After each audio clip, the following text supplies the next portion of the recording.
somos acadêmicos do terceiro período da Escola de Enfermagem da FAGOC e neste vídeo viemos para vocês apresentar um pouco sobre distúrbios gastrointestinais. Prazer, meu nome é Pedro Arnaldo, Mariana Cunha, Tatiane Medeiros, Marissa Carlos, Liana. Fique com o vídeo agora.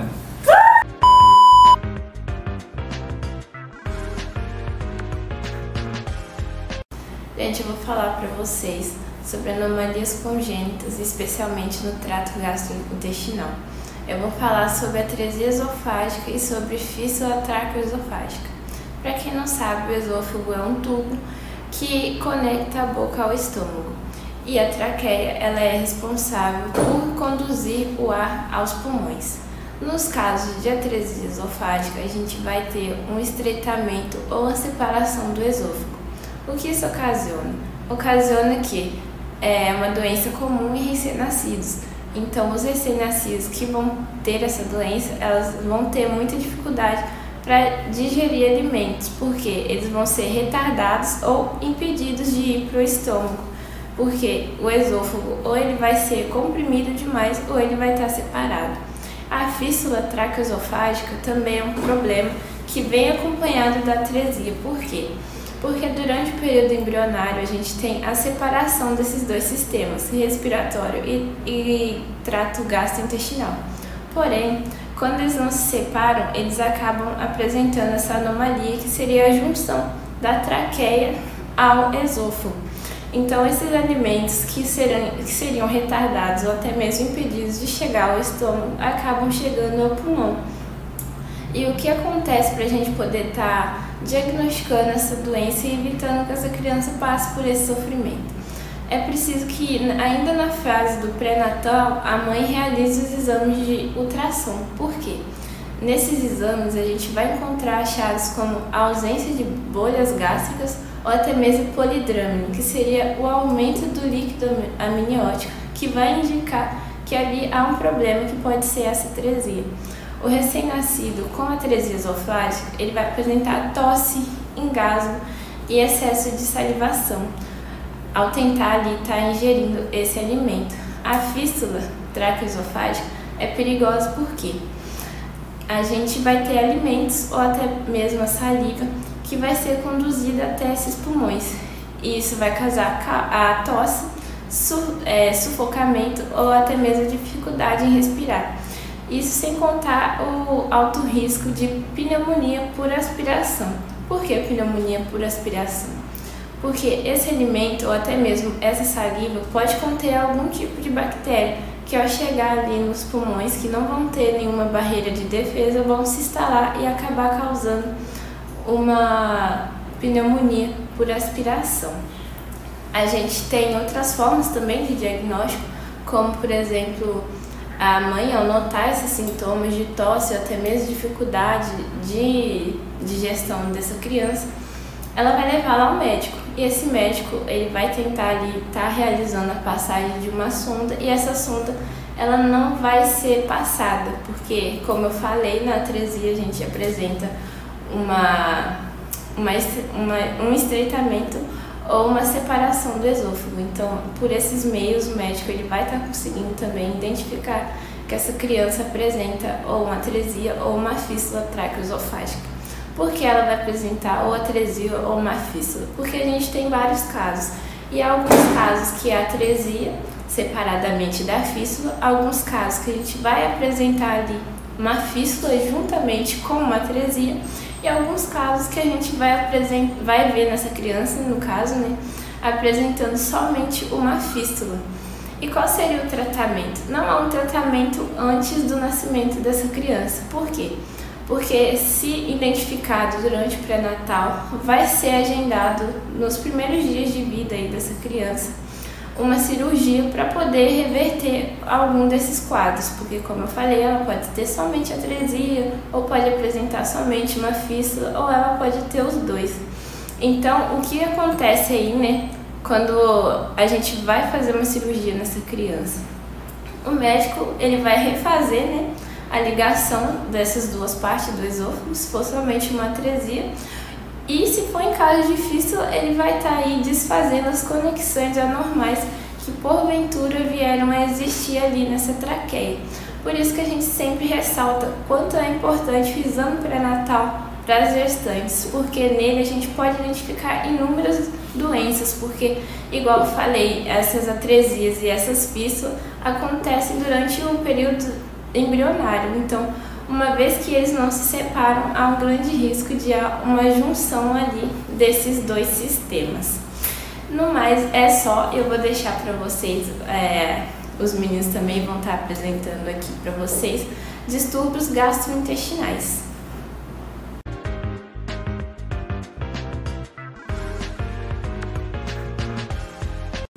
Esofagite de refluxo é quando o refluxo do conteúdo ácido do estômago para o esôfago é a causa mais comum de esofagite, e a condição associada é conhecida como doença de refluxo gastroesofágico. Doença de refluxo gastroesofágico ocorre devido à sensibilidade do revestimento do esôfago ao ácido, apesar de sua resistência a danos abrasivos. Algumas causas e mecanismos da doença do refluxo gastroesofágico. Acredita-se que o relaxamento temporário do esfíncter esofágico inferior, uma estrutura muscular da parte interior do esôfago, que normalmente impede o refluxo, seja causa importante dessa doença.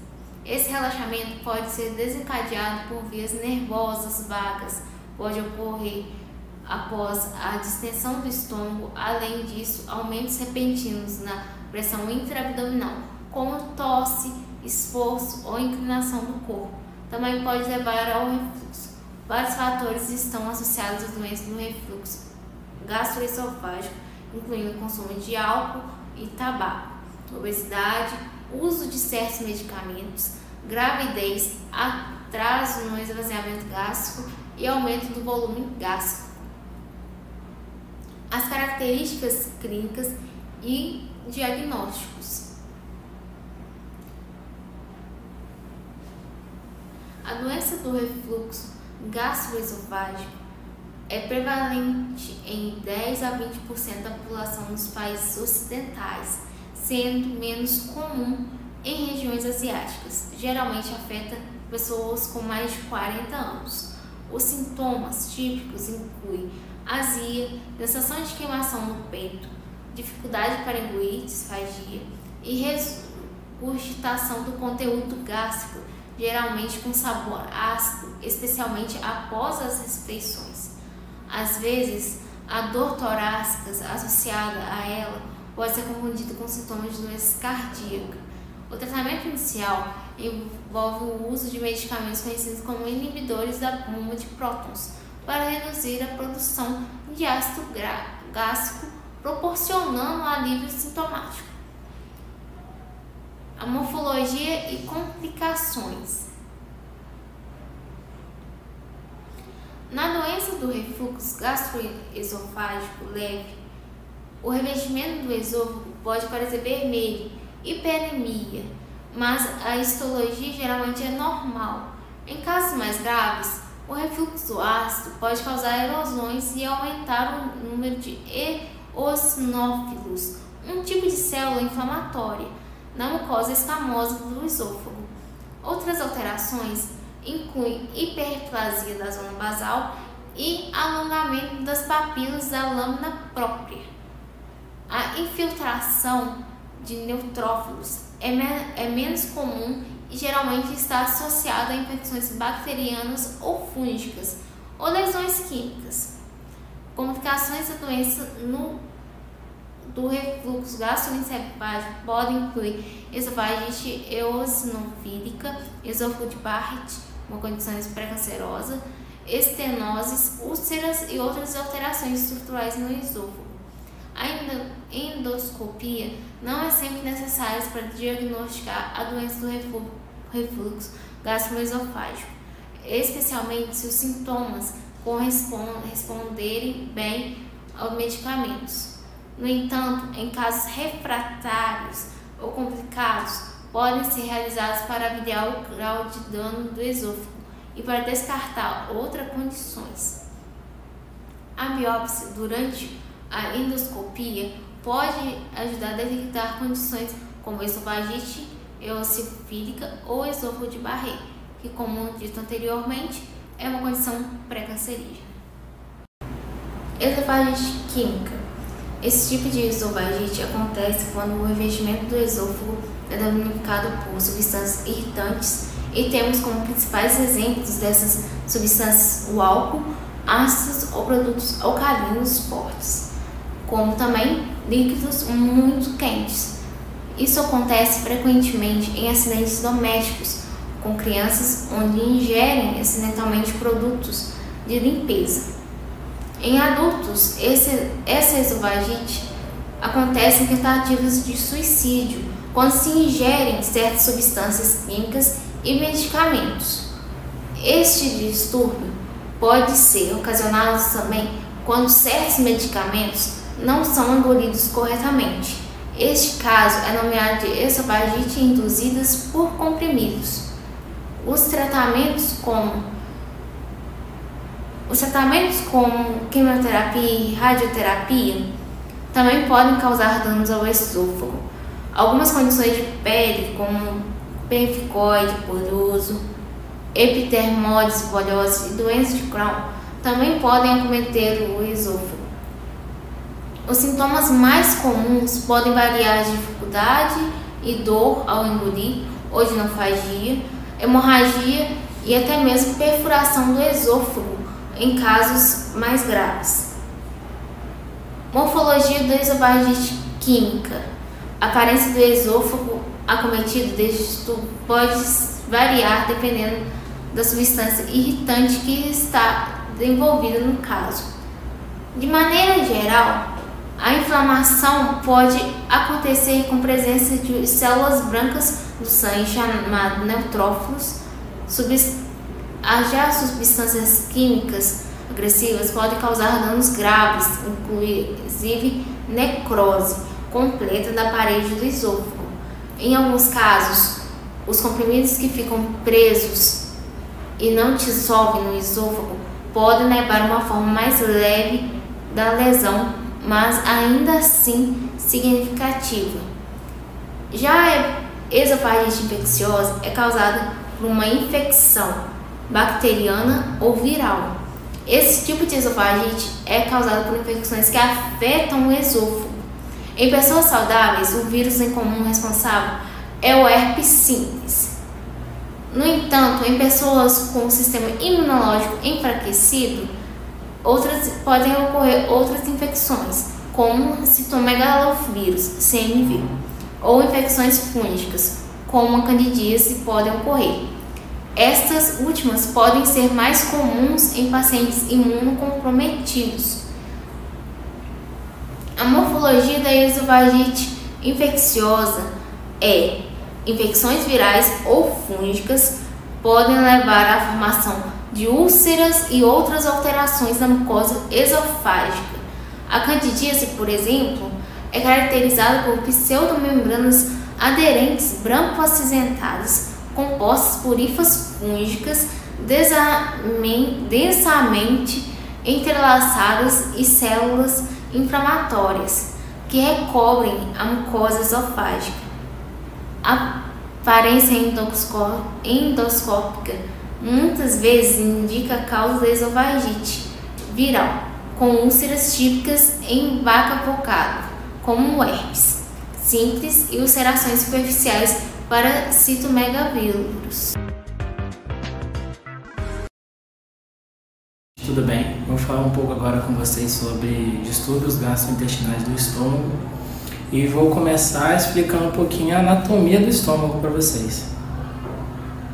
O estômago é um órgão vital do sistema digestório responsável pela digestão dos alimentos, dividido em partes como cárdia, fundo, corpo e piloro. Possui uma forma característica em J devido às suas duas curvaturas desiguais. Sua função principal é realizar a digestão química e mecânica dos alimentos através de enzimas e ácido clorídrico presentes nos sucos gástricos. Anatomicamente, apresenta uma complexa rede de glândulas que produzem muco protetor e enzimas digestivas. Recebe suprimento sanguíneo da aorta abdominal e é inervado pelo nervo vago e plexo cardio. Distúrbios gastrointestinais, como úlcera e câncer gástrico, podem afetar sua saúde, sendo essencial diagnosticá-los precocemente. Falar um pouco agora dos distúrbios, né? Os distúrbios gastrointestinais do estômago abrangem uma ampla gama de condições que variam em gravidade. Entre elas encontramos a úlcera peptídica, que é uma lesão redonda ou oval no revestimento do estômago ou do duodeno, causada pela corrosão do ácido gástrico e sucos digestivos. As causas comuns incluem infecção por H. pylori e o uso de medicamentos como aspirina. Os sintomas variam, mas geralmente envolvem uma dor abdominal que vai e vem, relacionada com as refeições. O diagnóstico é feito com base nos sintomas, endoscopias digestivas e testes para H. pylori. Complicações podem incluir sangramento, penetração, perfuração, obstrução e risco aumentando de câncer gástrico. O diagnóstico envolve exames como endoscopia e exames de sangue para detectar a presença de gastrina, especialmente em casos suspeitos de síndrome de Zollinger. O câncer de estômago é uma condição séria e complexa que pode ser desencadeada por vários fatores. Uma infecção por H. pylori, mutações genéticas, presenças de pólipos gástricos e hábitos alimentares, como o consumo de alimentos defumados e ricos em sal. O tabagismo também é associado a um maior risco de desenvolvimento deste tipo de câncer. Os sintomas do câncer de estômago podem ser sutis nas fases iniciais, incluindo desconforto abdominal vago, sensação de ansiedade precoce, perda de peso inexplicável e fraqueza. À medida que a doença progride, podem ocorrer sintomas mais graves, como vômitos de sangue e anemia. O diagnóstico envolve uma série de procedimentos, como endoscopia para a visualização direta do estômago e biópsia das áreas suspeitas, como tomografia também pode ser feito para avaliar extensões do câncer e exames de sangue também para detectar anemia ou indicadores tumorais. A dispepsia é um conjunto de sinais e sintomas que indicam má digestão, com dor na parte superior do abdômen, arroto, náuseas e sensação de mal-estar geral. Geralmente está associada à presença da bactéria H. pylori no estômago, mas também pode ser causada por maus hábitos alimentares, infecções intestinais ou fatores emocionais, como estresse e ansiedade. Possíveis causas da dispepsia incluem alterações na sensibilidade da mucosa estomacal devido à presença da bactéria H. pylori, refluxo gastrofágico, infecções intestinais ou uso de certos medicamentos, especificamente anti-inflamatórios não esteroides. Fatores como mau hábitos alimentares, sedentarismo, obesidade, consumo de álcool e questões emocionais também podem contribuir para o quadro de dispepsia, caracterizando a dispepsia funcional. Identificar a causa da dispepsia é fundamental para o tratamento adequado, que pode incluir mudanças na alimentação, uso de medicamentos para avaliar os sintomas e adoção de hábitos de vida saudáveis, como cessar o tabagismo, evitar o consumo de álcool e alimentos gordurosos. Exames como endoscopia digestiva alta pode ser necessário para investigar a origem dos sintomas. Agora falar um pouco dos tratamentos para vocês, né? Os tratamentos para todos esses distúrbios gastrointestinais do estômago que eu citei variam de acordo com a condição específica, mas geralmente incluem mudança no estilo de vida, como ajustes na dieta e redução do estresse, além do uso de medicamentos para controlar os sintomas e tratar causas subjacentes. Em alguns casos, pode ser necessária intervenções médicas mais avançadas, como procedimentos endoscópicos, que eu falei bastante, né, ou cirurgia. O acompanhamento regular com o profissional de saúde é essencial para monitorar a resposta ao tratamento e fazer ajustes conforme necessário. E, gente, é fundamental buscar orientações médicas diante de sintomas persistentes relacionados ao estômago, a fim de obter diagnóstico preciso e iniciar com tratamento adequado, tá bom? Muito obrigado. Agora eu vou passar a palavra para minha colega Mariana. A doença celíaca é um distúrbio atualmente no qual o consumo de glúten, uma proteína encontrada no trigo, na cevada, desencadeia uma reação inflamatória no intestino delgado. Isso pode levar a danos na mucosa intestinal e dificultar a absorção de nutrientes. Os sintomas variam, incluindo dor abdominal, diarreia, fadiga e perda de peso. O tratamento principal é uma dieta livre de glúten. Erroneadamente, o revestimento do intestino delgado levando à inflamação e à destruição das vilosidades intestinais, que são responsáveis pela absorção de nutrientes. Isso pode levar a uma série de sintomas gastrointestinais e também a interferir na absorção adequada de nutrientes, resultando então em deficiências nutricionais e problemas de saúde. A doença celíaca, ela afeta negativamente a capacidade do corpo de digerir a absorção de alimentos, causando uma série de complicações. O tratamento principal da doença, é uma dieta, livre de glúten, o que significa evitar alimentos que contenham trigo, cevada, em alguns casos aveia. A eliminação completa do glúten da dieta geralmente leva a melhoras dos sintomas e a cicatrização do intestino delgado danificado. E além disso, é importante monitorar a regularização da ingestão de nutrientes e em alguns casos pode ser necessário suplementar as vitaminas e os minerais, É fundamental consultar um médico nutricionista e é isso. Vou falar um pouquinho da doença de Crohn. A doença de Crohn, ela é uma condição crônica inflamatória, que afeta principalmente o trato gastrointestinal, embora possa ocorrer em qualquer parte do sistema digestivo, desde a boca até o ânus. Ela é considerada uma doença autoimune, na qual o sistema imunológico ataca erroneadamente o revestimento do trato digestivo, causando uma inflamação. Os sintomas típicos incluem dor abdominal, diarreia, perda de peso, fadiga e, em alguns casos, febre. A doença de Crohn pode ser tratada com medicamentos para controlar a inflamação e reduzir os sintomas.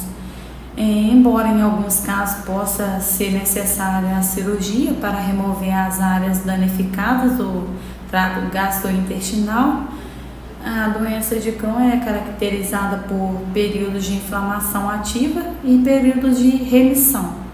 Durante os períodos de inflamação, o sistema imunológico ataca o revestimento do trato gastrointestinal, causando inflamações e lesões. Isso leva a sintomas como dor abdominal, diarreia e outros problemas. A inflamação ela pode afetar qualquer parte do trato gastrointestinal, desde a boca até o ânus, e pode se estender através de todas as camadas da parede intestinal. A causa exata da doença de Crohn ainda não é completamente compreendida, mas fatores genéticos, ambientais e imunológicos desempenham um papel importante em seu desenvolvimento. O tratamento da doença de Crohn visa controlar a inflamação, aliviar os sintomas e promover a remissão da doença. Isso geralmente envolve o uso de medicamentos como anti-inflamatórios, imunossupressores e biológicos para controlar a resposta imunológica e reduzir a inflamação.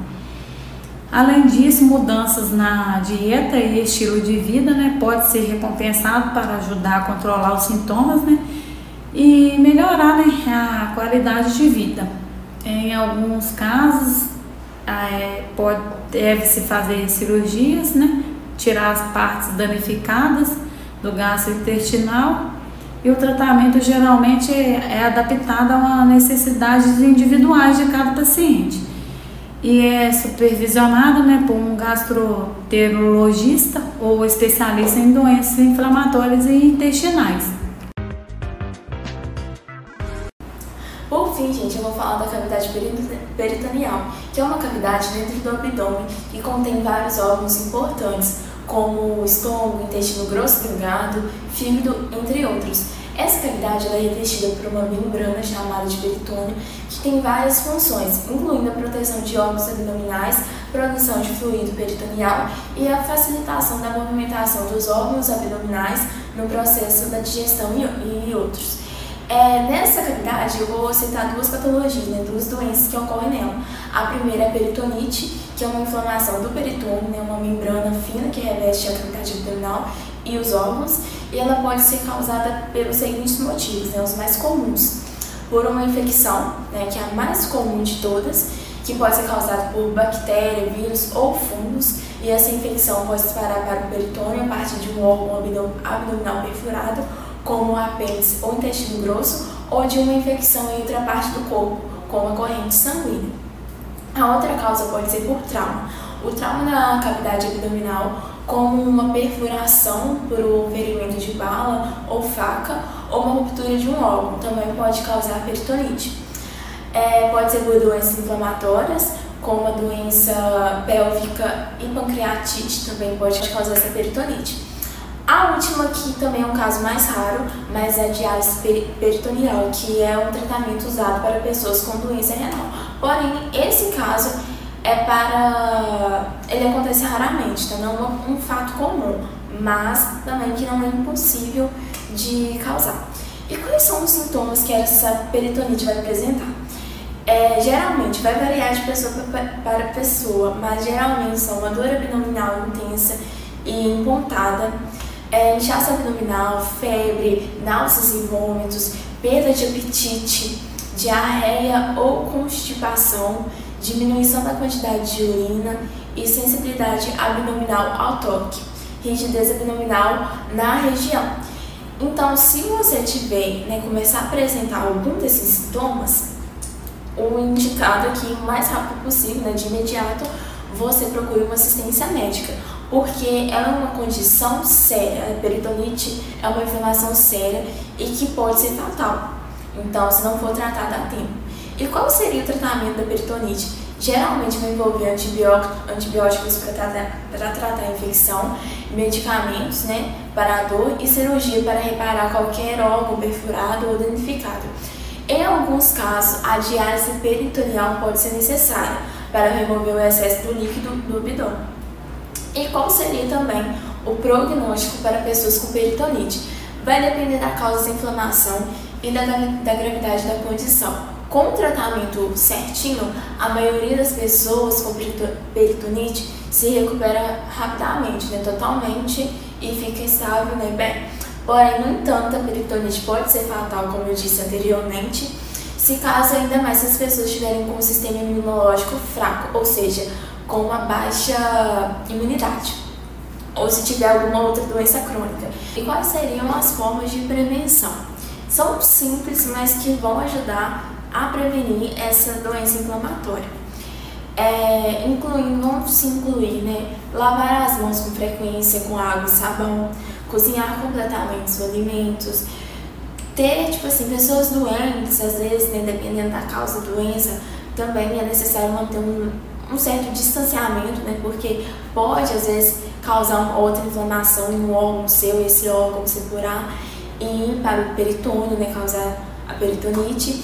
E a melhor, a mais indicada é que, se caso você sentir algum desses sintomas que são semelhantes, você ir a uma rede hospitalar, e procurar fazer exames para ter diagnósticos precisos para saber se é uma peritonite ou se qual que é a outra inflamação que pode ser.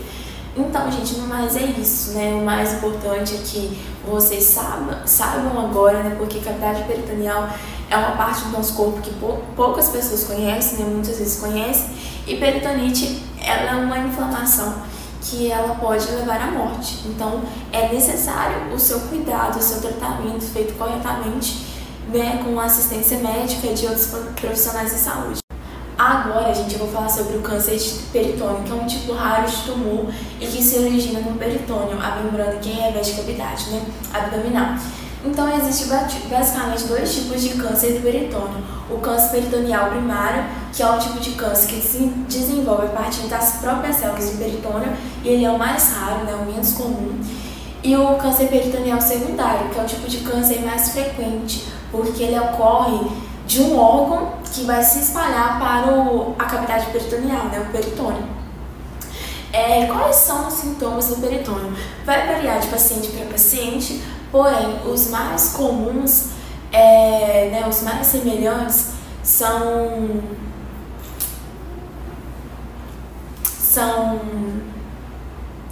dor abdominal persistente ou inchaço, sensação de saciedade, mesmo após ter feito uma refeição, mesmo que ela seja leve, vai causar náusea e vômito, prisão de ventre ou diarreia, micção frequente, vai ter perda de peso sem causa aparente, fadiga, e também é importante lembrar que esses sintomas podem ser causados por outras condições.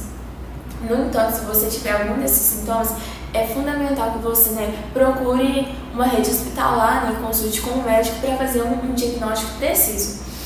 E para falar especificamente do câncer de peritônio primário, não existe uma causa exata, ela é desconhecida. Fatores genéticos podem desempenhar um papel nesses casos, mas ainda estão realizando pesquisas para ter mais provas concretas. E quais seriam os diagnósticos do câncer de peritônio? Ele pode envolver vários exames, para você saber se é ou não o câncer.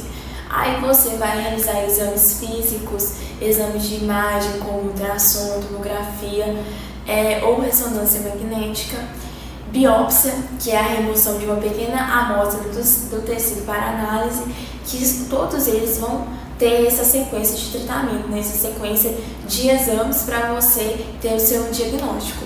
E quais seriam o tratamento do câncer de peritônio?